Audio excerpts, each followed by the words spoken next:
नारियल को श्रीफल के नाम से भी जाना जाता है। ऐसी मान्यता है कि जब भगवान विष्णु ने पृथ्वी पर पहली बार अवतार लिया तो वे अपने साथ अपनी अर्धांगिनी लक्ष्मी और नारियल का वृक्ष तथा कामधेनु माता के साथ अवतरित हुए थे। इसलिए नारियल के वृक्ष को श्रीफल भी कहा जाता है। श्री का अर्थ होता है विष्णु, अर्थात नारियल को विष्णु फल या विष्णु का प्रिय फल माना जाता है। साथ ही नारियल में त्रिदेव अर्थात ब्रह्मा, विष्णु और महेश का वास माना गया है। श्रीफल भगवान शिव का भी परम प्रिय फल है। मान्यता अनुसार नारियल में बनी 3 आंखों को त्रिनेत्र के रूप में देखा जाता है। भारतीय पूजन पद्धति में नारियल अर्थात श्रीफल का महत्वपूर्ण स्थान है।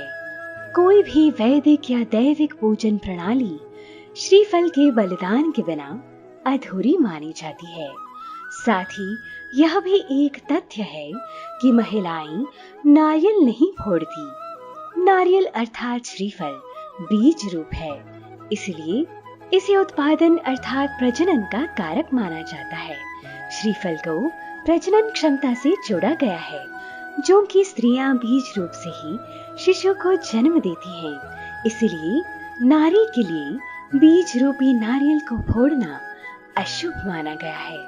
देवी देवताओं को श्रीफल चढ़ाने के बाद पुरुष ही इसे फोड़ते हैं। जिन स्त्री और कन्याओं को इस बात की जानकारी नहीं है, उनके लिए कई मंदिरों में यह लिखा होता है कि स्त्रियों के लिए नारियल फोड़ना वर्जित है, या मंदिरों के पंडितों द्वारा उन्हें निर्देश दिए जाते हैं। शनि की शांति हेतु नारियल के जल से शिवलिंग पर रुद्र अभिषेक करने का शास्त्रीय विधान भी है। भारतीय वैदिक परंपरा अनुसार नारियल शुभ, समृद्धि, सम्मान, उन्नति और सौभाग्य का सूचक माना जाता है।